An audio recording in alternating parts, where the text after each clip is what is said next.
Hi, everybody. Welcome to the show. We are going to talk skincare. And everybody wants to talk about skincare, but today's guest is a microbiologist. Yes, she is. And her name is Marie Bertrand. She's from Calgary, Alberta. She has her own line of skincare, but she knows what the heck we should be putting on our skin.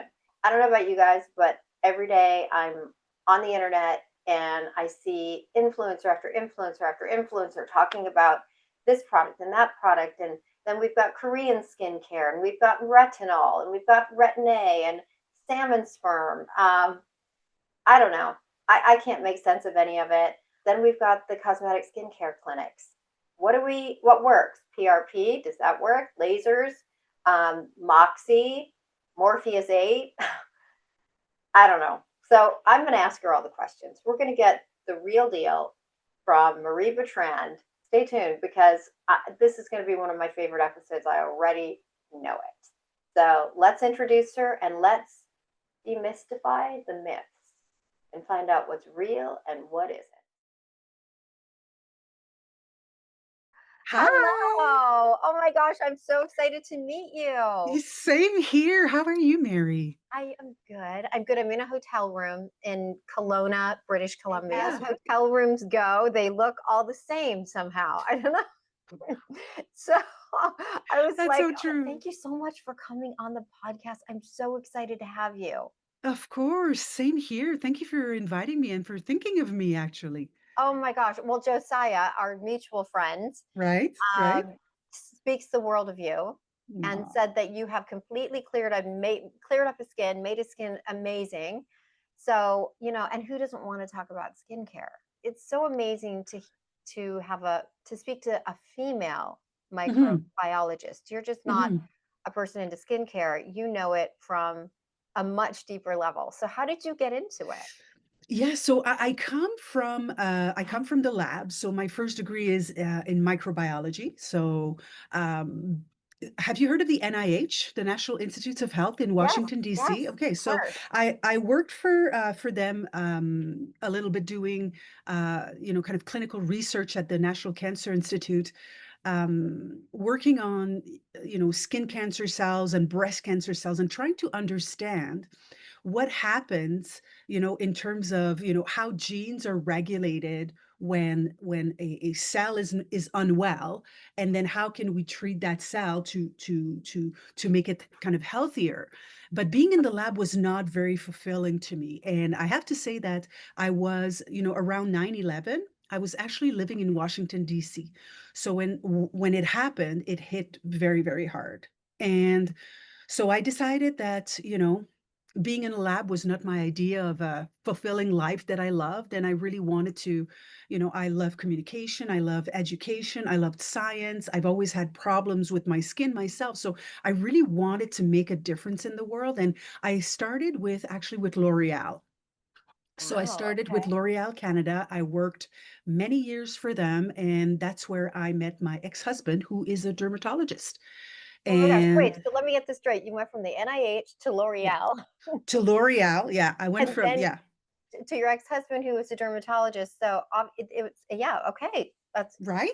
Yeah, I love it. Yeah, and what triggered the idea of starting, my clinic and like 18 years ago was one day my ex-husband came back home and he said, "Today, Marie, I saw 100 patients." Wow. And I just had, I said, "Well, how do you educate your patients? How do you, you listen, you educate?" And he's like, "I don't. I walk in, it's 3 minutes. I ask a couple of questions, I write a script, and I say, if it doesn't work, come back in 3 months, we'll try something else." So then I had a breakthrough in understanding that dermatologists have the knowledge, but they have no time here in Canada.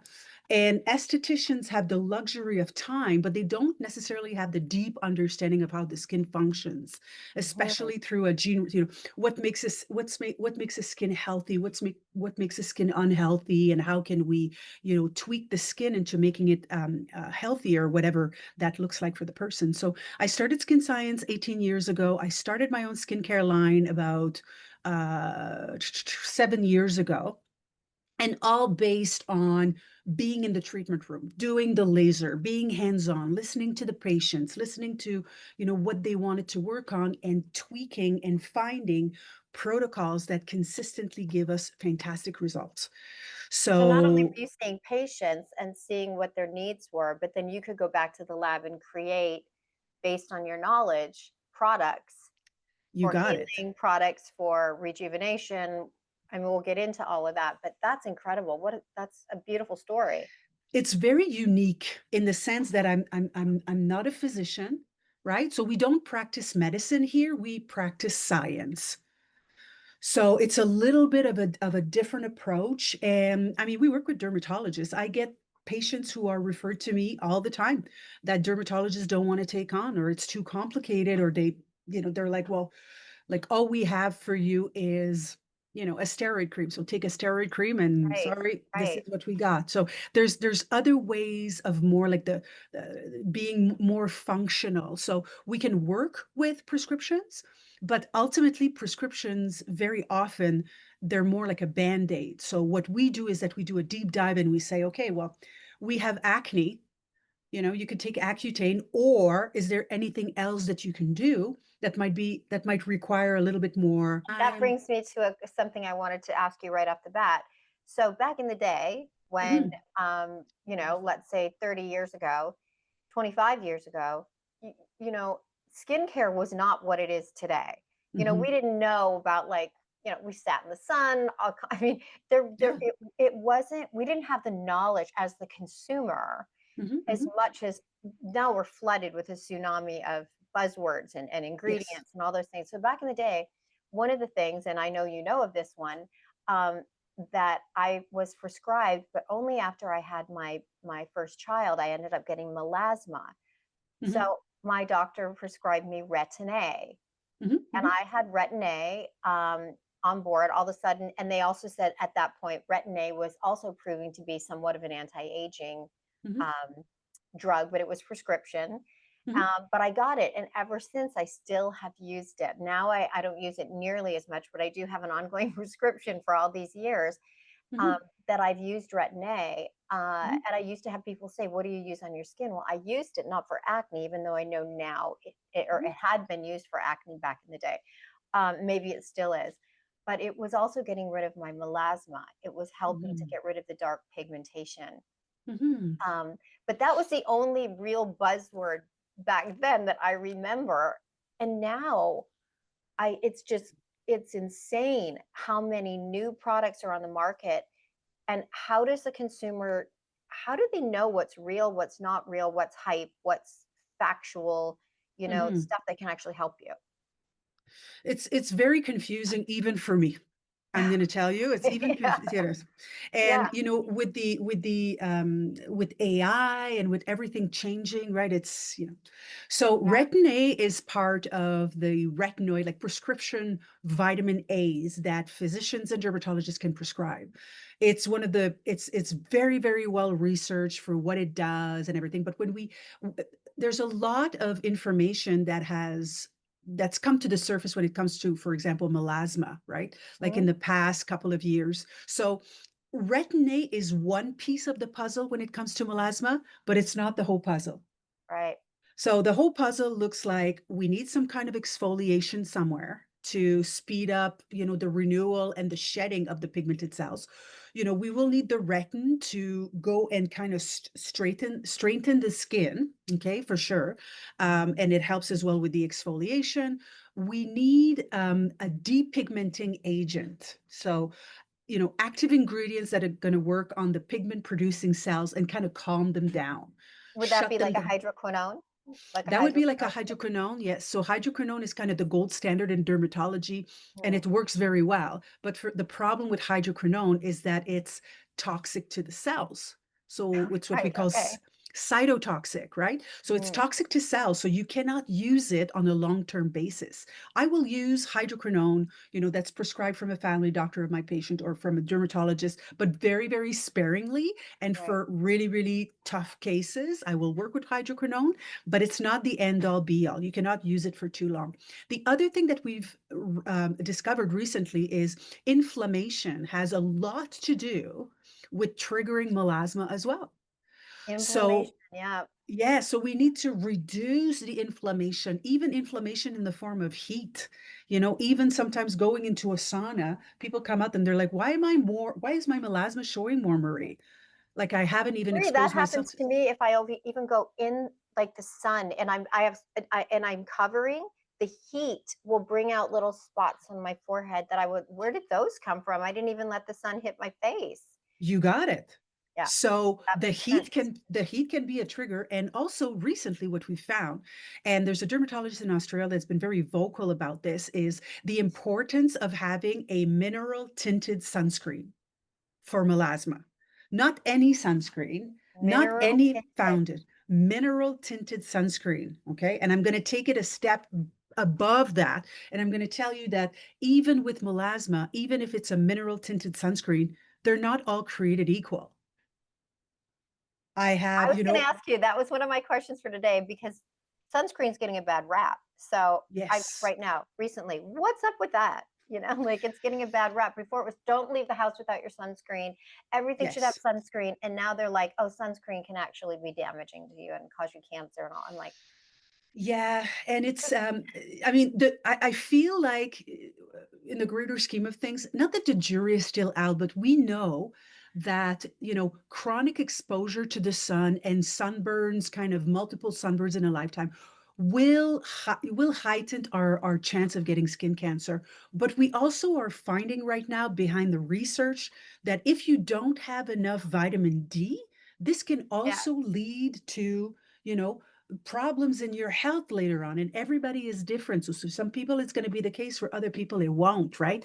So it's kind of very confusing. But also, when you take a look at the two types of sunscreens that we have chemical sunscreens and we have mineral sunscreens.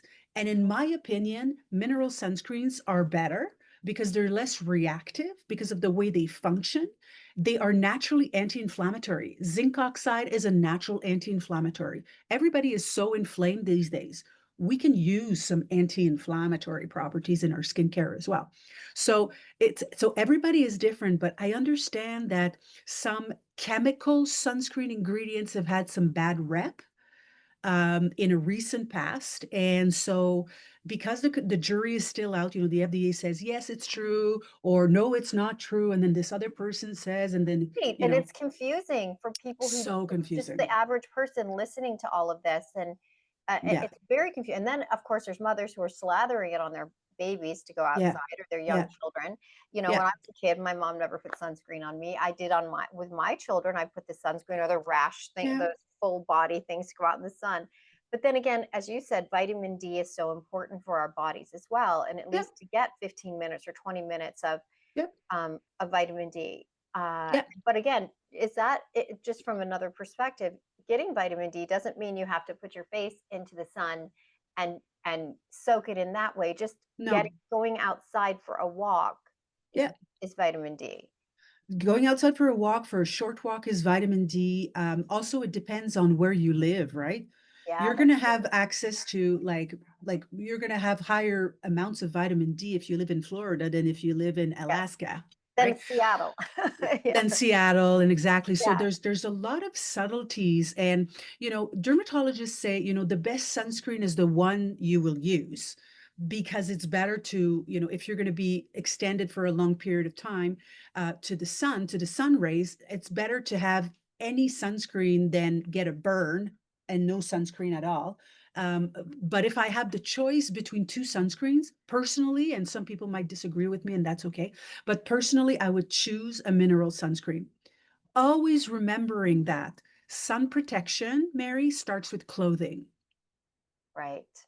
Okay. So if you want to minimize the sunscreen, whether it's chemical or mineral, whatever, if you want to minimize the amount of sunscreen that you use, you put a hat on, you get dressed, you wear your glasses, so because that is, literally, chemical free. Right. There's no cookie cutter. Like it's like we can, it's dependent on, your medical history, your family history, your lifestyle, there's so many things that you need to consider that I think that if we you know, um, stick to mineral sunscreen, if always have a hat, be careful not to be in the direct sunlight between like 10 and 2 or 3, Mhm. where when the rays are, at their strongest.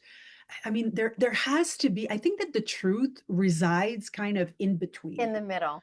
Yeah, we need vitamin D, but if we overexpose ourselves to the sun, we know from science and from literature that we certain people can, because the UV rays, they do create mutations inside of your skin cells.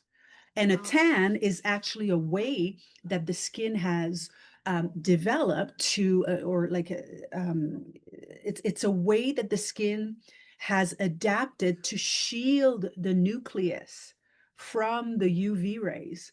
And the side effect of producing that melanin, that brown, is actually a tan. But when right. it happens over and over and over again, then the tan becomes like brown spots. And Well, yeah, um, and guess what? Areas that I've tanned my whole life mhm, um, look like older skin. Like it mhm, looks like older skin. I turn mhm. over, like in certain areas that I didn't tan, it's like baby skin. Baby Like smooth. the Yeah. like areas like your tummy or things like you just never have tan. I go, oh God, I wish the rest of my body looked like Yeah. that. Like, Yeah. so I do think the younger generation now is a lot more careful Mhm, um, than we were mhm. to lay in the sun. Everybody just wanted to lay in the sun. We even put like baby oil on. I mean, oh, God help us. Oh, God help us. I mean, We burnt to a crisp. We I burnt to a know. And it was like the thing to do, foil everything, just get that sun to just burn the crap out of us. That was Yeah. really, Yeah. and so I think we have come a long way in that regard. I think Retin-A, like I said to you earlier, I use it much more sparingly, obviously, than I do now. And I used to ask my dermatologist, how come I can't use it everywhere? I see such a difference between my facial skin Mhm. and the skin on my chest or the skin on my arm because I've used Retin-A for so long. I know there are some things about Retin-A that are can be detrimental. I think it thins the skin. There's a couple of other issues, like if you overuse it, it also can cause a lot of. I've had friends try it. I'm like, oh, use Retin-A, and then they try it and they stop because of all the peeling. So Mhm. Mhm. there's some ways that you have to getting used to it. But then I think the cosmetic companies took that, and did they not then water it down, if you will, to make to put it into over-the-counter cosmetic products that had retinol in them? Right. Okay, so there's a lot to what you've just said now. Okay, so let's unpack it. Let's It's a try to lot to unpack unpack. it. So let me just focus on, just a couple of things that you said. A lot of people think that retin thins the skin, but in reality, after using it for a little while, it actually thickens the skin.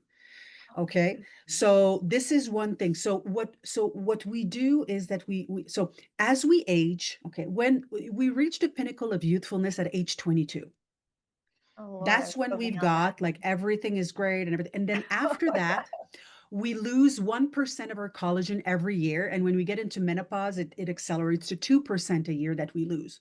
So this is why, like mid 30s, like things start to, yeah, you've lost like about I like 10%. And then it that. and then it starts to be visible. Like when you're in your 20s, you start to lose a little bit of collagen. It doesn't really show, but when you get in your 30s and your 40s, you lose more and more, and it's starting to show. Yeah. One of the things that prescription retin does is that it'll actually help to with the kind of renewal of the skin. So much like a younger skin, eventually, even if your skin is thinning as you age, if you use retin-A sparingly, it will actually help to boost the renewal of the epidermis, and it will help to actually thicken it. But we don't want to overuse it. At the Right. same time, it's going to help to build different types of collagen into the skin. So that's a little bit deeper inside of the skin. That's the first thing. The other thing is um, the inflammation that is associated with the use of vitamin A in skincare. There's two schools of thoughts in our industry. There's a school of thought that's like, let's exfoliate the bejesus out of the skin. Let's use a ton of retinol, a ton of retinoic acid, and then push through, push through, push through. It's going to be red. It's going to peel. Your face is going to fall off, Be fall raw. off. You're going Yeah. to be raw, da, da, da, but you need to push through, push through. And then maybe there's a chance later on, chances are that, after like a month or two, you're going to feel much better and your skin is going to look really good. But what I belong to the other way of thinking is, for me, inflammation is the root of all evil. Okay. So we need to be really careful at managing inflammation. And I'm going to ask you this. Why is it that scientists and doctors and physicians are like, okay, inflammation is responsible of rosacea and psoriasis and acne and heart disease and dysbiosis of the gut and arthritis and cancer and depression. Why Right. is it that inflammation is the root of all evil, but we still irritate our skin like, Yeah. That's a you know very good question. That's a so very good this question. right? Sometimes if you do a CO2, if you do an erbium, you want to build collagen, there's going to be some form of a controlled injury that you're going to I cause see. in order to get the results that you want. And I believe that it's the practitioner's job to mitigate that inflammation. You want to have inflammation because the skin needs to heal, but you don't want to have so much that it actually creates so much free radicals and so much inflammation that the repair mechanisms are impaired. So for example, when I do an erbium, when I do a CO2, when I do a microneedling, Morpheus, whatever, I always pair with exosomes. So exosomes are like little vehicles that carry a lot of growth factors that are anti-aging. So you will do the treatment, you will put the exosomes on to really go and mitigate the inflammation. You want inflammation to actually heal the skin, but you don't want too much. The problem arises with chronic inflammation. A little bit of inflammation day after day, week after week, year after year. What does that do to the skin? Because we know that it causes in our body, it causes rheumatoid arthritis, it causes heart disease, it causes depression, it causes Yeah. anxiety. So why don't do we want to have an approach that's anti-inflammatory for the whole body, but just exfoliate and irritate the bejesus out of your skin? Like, it doesn't make any sense. It doesn't. So That's correct. so Yeah. for me personally, and not Mm. everybody agrees with that, but for me personally, if I have an inflammatory skin condition, or even sometimes I have really patients come to see me and they have wrinkles, but really healthy skin overall. But I take a look with my Visia, with my computer-based analysis, and I see a lot of redness underlying. I'm going to want to have an approach that is anti-inflammatory in the customized program that I bring to the patient. For me, having an anti-inflammatory approach is very important. That So to makes a go lot of sense. back to what you said, when we talk about vitamin A's, not all vitamin A's are created equal. Okay. And you Hmm. can't really compare the concentrations of a retinol versus a prescription retinol, a prescription, Hmm. like let's say a retin-A. So I have mine, my Retin-A here, Yes. So what's the micro. concentration on that? It's zero point 0.1, I think. Okay, 0.1. So a lot of, It's pretty high. It's the yes, higher one. yes. So zero point 0.1 Oh, is actually 0.1%. Yeah. 0.1%. Okay. Yeah. So 0.1. this is actually quite high for a prescription retinol. But if you had, like, you cannot compare, like, let's say if you have like a 1% retinol and a 0.1% retin A, the zero Hmm. point 0.1, it's a different molecule. And the 0.1%, even though it's a vitamin A still, it's a different molecule. And the 0.1 like the zero point 0.1 retin A will be actually stronger for the skin, more inflammatory than a 0.5 retinol. So when you take a look at the different types of vitamin A's, you cannot take a look at the concentrations. Okay. If I compare two retinol, I compare a Zeo retinol 1% and a SkinCeutical retinol 1%. If it's the same vitamin A molecule, I can compare. But if they're two different molecules, two different types of vitamin A's, they're completely different. So when you buy a retinol, the retinol is not directly active on the skin cells. It needs to be transformed. Okay. So you would go from, you put your retinol on, okay, zero point 0.5, let's say, but it's not the zero point 0.5 retinol molecule that's going to be active on the skin. It needs to be transformed into another molecule that's called retinaldehyde. And retinaldehyde needs to be transformed again on the skin into what we call retinoic acid. And retinoic acid is the form that will be active on the skin. So the strength of the prescription is that it's fully active on the cells, ready to be uptaken and ready to go. But it's also going to create a lot of irritation because Mm-hmm. it's this dump of retinoic acid on the skin. It's fully available, and the cells are like, okay, our receptors Right, are ready right, to receive, right? right. But when you use retinol or retinaldehyde, these two vitamin A's are not in a form that are readily uptakeable by the cells. So what Interesting. happens, yeah, if you have So a why do they put retinol, them in all these products? so Is it hype? because it's not hype actually, it's going to be better tolerated by people. And I'm going to tell you why. Every time you have this transfer of retinol to retinaldehyde to you lose 90% of the molecule. So Wow. if you start with like 1% of retinol, you're only going to get 0.1% of retinaldehyde. Right. You're going I to got get 10%. And then if you change it again, you're going to get 0.01% of retinoic acid. it. So Hmm. it's still legit. It's still going to work, but it's not going to be as strong as your 0.1% retin-A But I of mean, vitamin A. obviously, there's a reason it's a prescription. And I remember asking my dermatologist, like, gosh, Yeah. it works so well on my face. Why can't I use it? Somebody should invent the cream that goes all over your body. And he said it would be toxic for your Yes, it would liver. be too much. If Yeah, you, absolutely. if you did a whole body full of, like, I could take a Mhm. bath in this stuff and everything would probably look good after a while. But obviously, But not doing that. what another thing you need to remember based on what we said before, Mary, is you need to remember that retinoids or vitamin A's Hmm. will induce a little bit of inflammation. Every time you use them, even if you don't see the inflammation, just the way that the molecule functions, there's always going to be a little bit of that low grade inflammation that's happening in the skin. Right. So you don't want to from my opinion, you don't want to overdo retinoic acid. Like for Right. example, look at your skin. It's fantastic.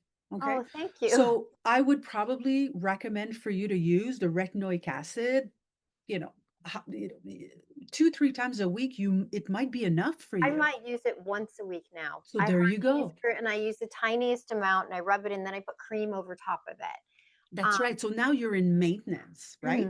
Yeah, yeah. So when I So tell people if I've ever suggested when they go, "Oh, what do you use on your skin?" and I would be like, "Oh, I get a prescription," I'll say you could ask your doctor if they'd be willing to prescribe for you. And mhm. then, so some people have done that, and then they get mad at me and they go, "My skin looks like hell."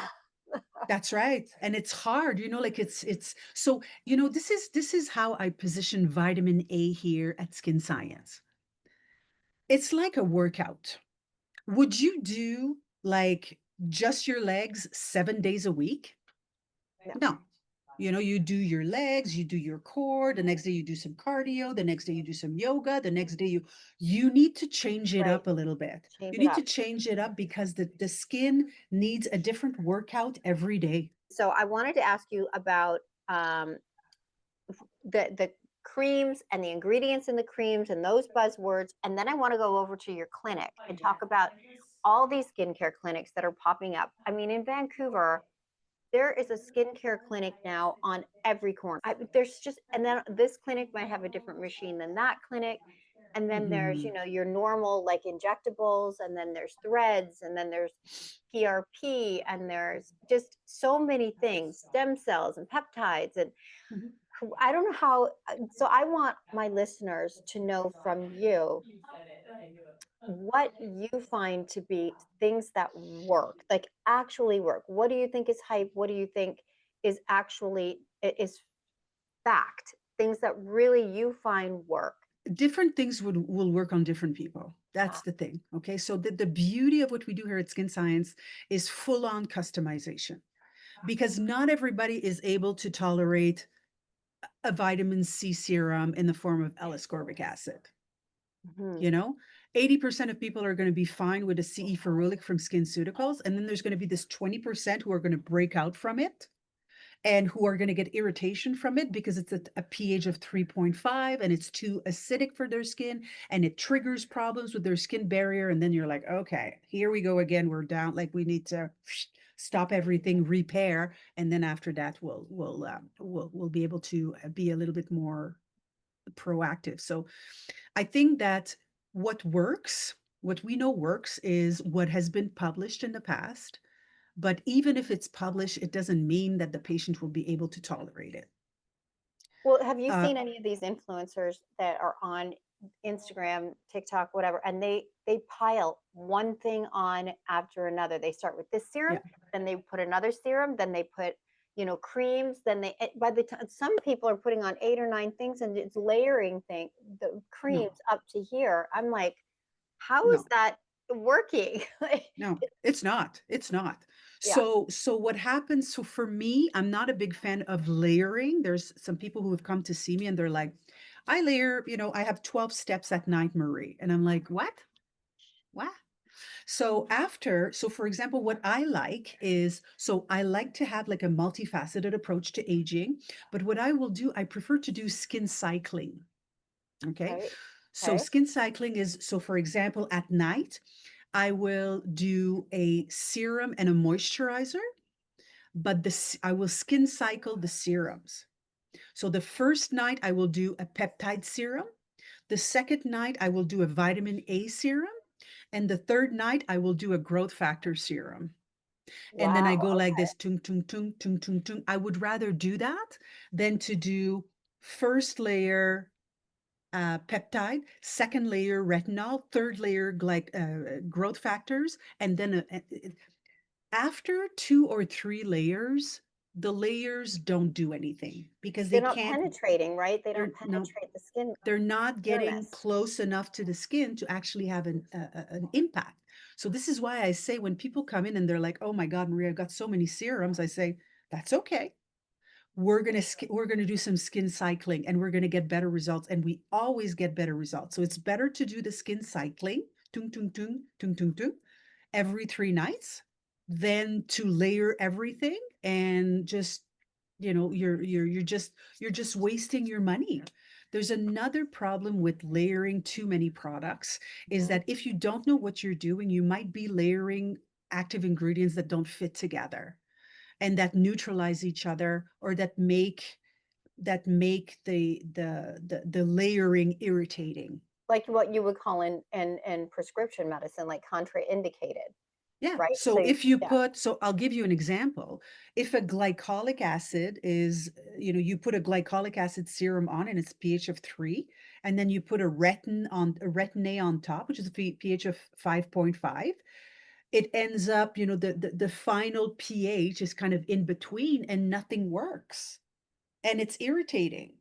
right. Do you And know? so So then they so complain that it's not working, like nothing's working, or if they get a rash or something happens. You got it. So you might be neutralizing your routine if you do too many layers, or you might be actually causing more irritation because one molecule will become different at a certain pH because you put something acidic underneath. Anyways, so it's complicated, but it's something that if you don't have a chemistry degree or a cosmetic science degree or whatever, like you Right. don't know. Do you know what I I don't mean? know.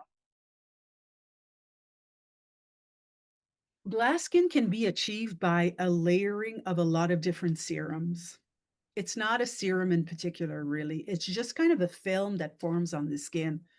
And when it dries up, it tightens a little bit, and then you look like a light bulb. But you know what? Look at this. You see this glow? Yeah. That's You a have gorgeous skin. okay, Oh so God, that's a 51-year-old glow, but it's not glass skin. It's healthy. it's healthy skin. It's You have healthy skin. beautiful skin. Well, thanks. Thanks. So one thing that people also, they're like, oh, I want to have glass skin. I want to have luminous skin, Marie. And then they put oils on their skin. Yeah, and that doesn't really penetrate, right? The oil just sits on top. It doesn't. It gives you a fake glow. It gives you a glow that's temporary. But the problem that people don't remember is that oil repels water. So when people use pure oils on their skin, they're actually going to have a tendency to become very dehydrated. Hmm. And so you're glowing from for a couple of hours, but glowing from oil is different than a glow from healthy skin. From healthy skin. Yeah. You know Well, that beef tallow glow? Mm-mm. I was going to ask you about some of those. I've got a whole thing here of questions I wanted to ask you about that. But I wanted to, before I do that, I wanted to ask you about the clinic and things that you do at the clinic, because these skincare clinics, I mean, the buzzwords of ingredients is one thing, but then everyone I know goes to a skincare clinic somewhere. Hmm. They go in Hmm. there, and so it's like, what about threads, PRP, Moxie, Morpheus 8, I mean, there's so many things, lasers. What if those, I know, what do you do at your clinic? Like, what kind of procedures do you do? And which ones, if you could only pick a few, which are your favorites? So we do anything from customized facials to microneedling. We've been doing microneedling since 2008. We've been doing Oh, microneedling for a long wow, time. that's ahead of Um, everyone else.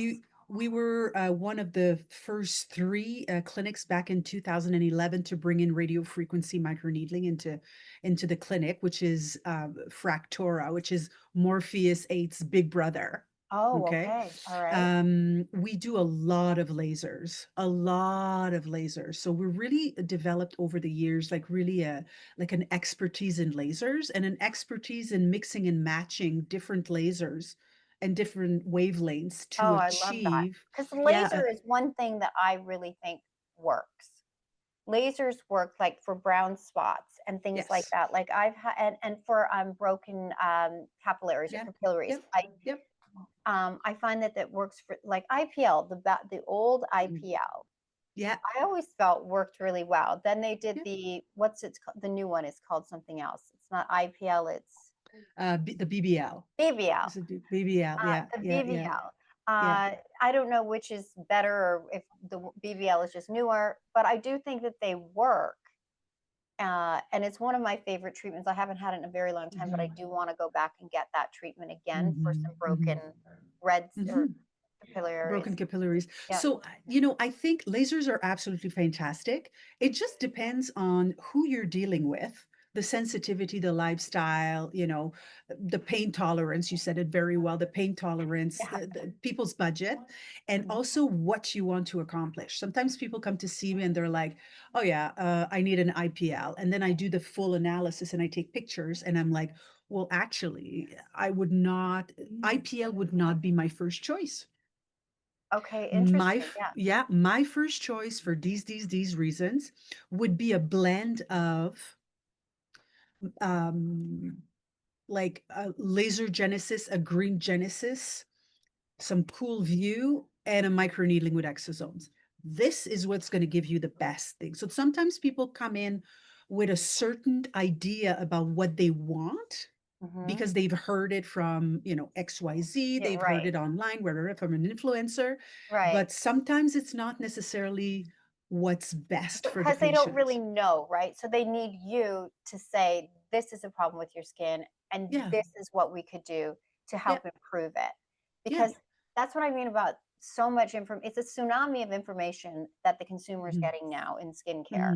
Hmm. And Hmm. I just find that, you want to separate the myth or the fiction from the facts and what really Hmm. works and what doesn't work. Because sometimes these things will come in. I think there was something thermage or one of these sort of Hmm. Hmm. uh, for I think it melted fat, and that ended up not being the greatest um, tool. I think they Yeah. improved it, or things get improved too, and then Mhm.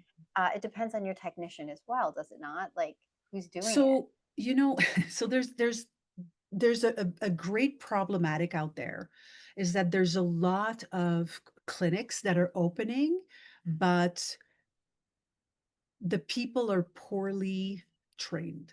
Right. And the Yeah. people are poorly trained because the training schools are not very good. And all they want is the money that the students Mhm. will bring and just get them in. We don't care, get them out. And it's like, so you end up with a market where there's tons of medical spas with a lot of technicians that have under 2 years of experience, which is really a liability for the owner. And then even the owner might not know about the proper protocol or how to optimize or even how to deal with an adverse event. An adverse reaction, something that goes wrong, is not a matter of if, it's a matter of when. And if and when it happens, are you going to know what to do? So it's like this is so complex. We can explain the differences, the discrepancies. Let's say we have clinic A and clinic B. Mhm. Why is it that I went to clinic A, I got great results, and then I got to clinic B and I got the same treatment and I didn't see anything? So it's about the technician, the quality of training. So I have had over the years medical estheticians with 18 years of experience, not as good as another medical esthetician with 3 years of experience who worked in a dermatology office. Wow.